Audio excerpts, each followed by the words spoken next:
Ahoj, vítam ťa pri prvej časti mojej premeny, mojej 60-dňovej transformácie. Toto je vlastne úvod, prvá časť, ktorou odpalujem moju challenge. Ako náhle bude toto video zozdielané na YouTube, tak tým dátumom vlastne táto challenge začína. Poďme hneď na to. Cvičenie. Počas mojej challenge budeme cvičiť na rôznych miestach, budeme cvičiť tu, v tejto posilke domácej, budeme cvičiť na workoute, čiže vonku, budeme navštevovať fitness centrum, budeme robiť rôzne druhy kardia, budeme behať, budeme chodiť na bicykli a budeme si vysvetľovať popri tom rôzne techniky. To znamená, že ukážeme si, ako cvičiť na workoute, ako cvičiť kalisteniku, ako cvičiť nejaké základné cvičenia, workoutové základné cvičenia. Budeme si ukazovať, ako správne cvičiť v posilovni, ako vykonávať jednotlivé cviky. Takisto si to cvičenie rozdelíme v posilovni na nejaký tréningový plán, ktorý spomeniem neskôr, samozrejme. Čo sa týka stravy, budeme využívať rôzne spôsoby stravovania. Ja osobne preferujem štandardný spôsob stravovania, každopádne keď sa snažím dostať do formy, tak začnem nízkosacharidovým stravovaním, a to preto, lebo už toto stravovanie mám odskúšané z minulosti a vyhovuje mi. No, podotýkam, že nie každému tento štýl stravovania vyhovuje, takže určite nie je to pre každého, každopádne treba si to vyskúšať, aby človek vedel, či je to pre ňo alebo nie. Ja som si to v minulosti overil, mal som na tom v pohode výsledky, takže prvým spôsobom stravovania bude vlastne nízkosacharidové stravovanie. Popri nízkosacharidovom stravovaní budem využívať intermittent fasting, čo znamená prerušované hladovanie. Takisto mám to overené z minulosti, kedy telo vstupuje, v podstate čo je to intermittent fasting, budem rozoberať v nejakom jednotlivom videu. Ja sa budem snažiť na začiatku, iba v skratke, o 16/8, to znamená 16 hodín nekonzumujem žiadnu potravu, iba pijem tekutiny, vodu, čaj, vodu s citrónom, minerálku a tak ďalej.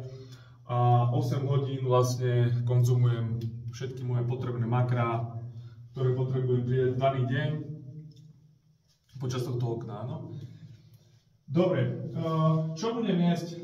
Ukážem ti, čo budem jesť, ako sa stravujem, čo si nakupujem, ako si varím. Čo sa týka makier, tak pri mojej váhe 84 kg začínam na makrách 3300 krcal.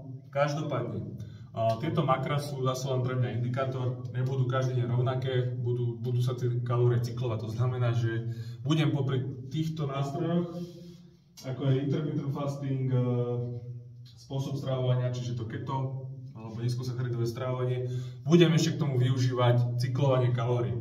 Čo je cyklovanie kalórií, zase bude v osobitnom videu, aby to nebolo moc dlhé. Môj denný príjem makier je 165 g bielkovín, 40 g sacharidov a 280 g tuku. Samozrejme, že nebude to takisto každý deň rovnaké. Jediné, čo sa budem snažiť zachovať, sú bielkoviny, aby ten pomer tých bielkovín bol každý deň rovnaký. Takže toľko k prvej časti. Ideme si vysvetliť tabuľku. Takže toto je naša tabuľka, ktorá nás bude počas týchto 60 dní sprevádzať. V podstate je to jednoduché, máme to rozdelené na týždne. Máme tu miery, ktoré sme si zmerali v predchádzajúcom videu, ja už som si dopísal, čiže máme tu hrudník, chrbát, brucho, pás, biceps, stehno, lidko, ďalej váha. Máme tu takisto telesný tuk odmeraný kaliperom. U mňa to bolo 16,7 mm, čo je 19,2% tuku.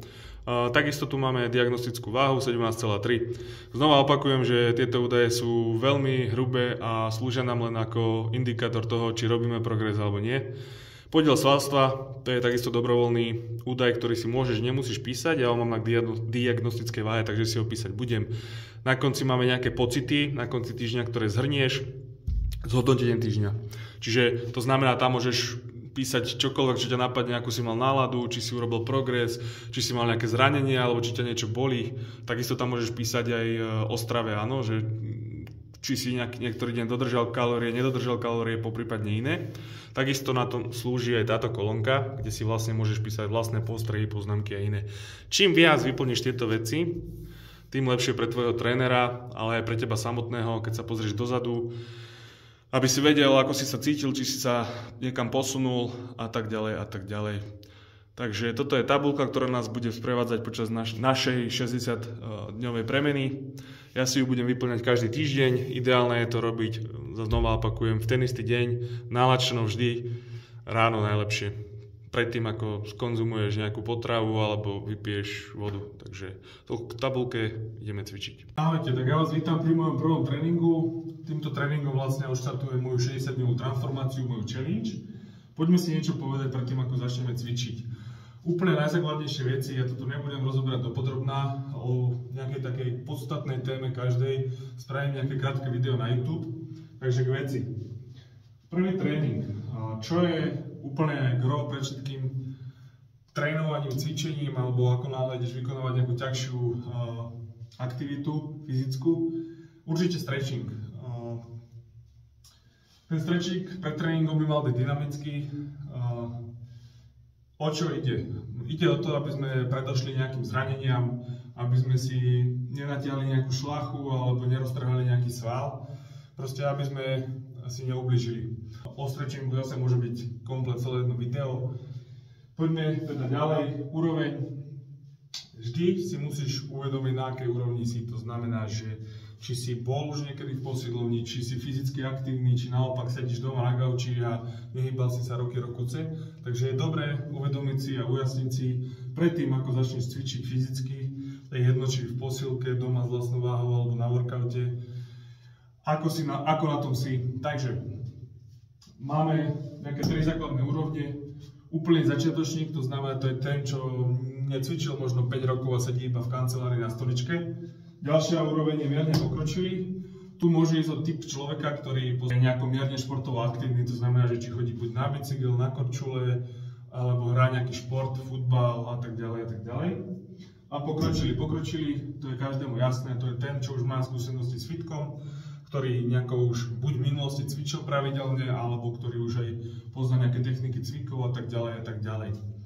Čo sa týka k tým úrovňam, pre začiatočníka určite, aj pre mierne pokročilého určite odporúčam vyhľadať nejakého osobného trénera vo fitku. Je to z úplne jednoduchého hľadiska a to preto ušetrí vám to strašne veľa času, ktorý by ste cvičili možno zle. A ďalšia vec, vyhnete sa zraneniam. Čiže toto sú 2 základné faktory, ktoré určite odporúčam zaplatiť si aspoň pár tréningov toho osobného trénera, ktorý vám ukáže nejakú tú správnu techniku a ďalej môžeš pokračovať v cvičení sám. Čo sa týka zase začiatočníka mierne pokročilého, odporúčam na začiatku vykonávať 3 jednoduché, alebo zamerať sa na 3 jednoduché cviky, a to je vis na hrazde, ďalej je to drep. Málo ľudí v dnešnej dobe vie robiť drep. Nemyslím ten drep, že si na špičkách, ale myslím tým drep v nejakej takejto polohe. Hlboký drep, neviem, či ma vidno. Vystretý chrbát, aby ten solar centrum bolo vystreté. Hej. Čiže toto trénovať môžeš hoci kde, môžeš to trénovať aj doma, v kancelárii, to je jedno, v práci. Čiže toto je základ. Vis, zavesiť sa na hrazdu a visieť, vydržať čo najdlhšie a robiť drep. No a tretí prirodzený pohyb je chôdza, to znamená, že chôdzu vie vykonávať každý, takže zobrať sa vonku, prechádzať sa po izbe, mne to je jedno, prechádzaj sa kde chceš. Takže toto sú 3 základné veci. Toto začiatočník zvládne, môže navštíviť fitness centrum, samozrejme úplne s čo najmenšími váhami.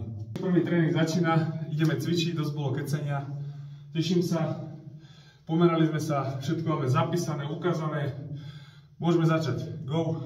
Že dneska sa zamerám viac menej na tréning celého tela, budem sa naťahovať viac menej so strednou váhou, nebudem to hrotiť, bude to skôr, prvý týždeň bude rozcvičujúci, aby som sa nezranil, aby som ponaťahoval šlachy, aby som prekrvil svalstvo. Ďalšie týždne už budeme postupovať ďalej tvrdšie a tvrdšie, takže poďme na to.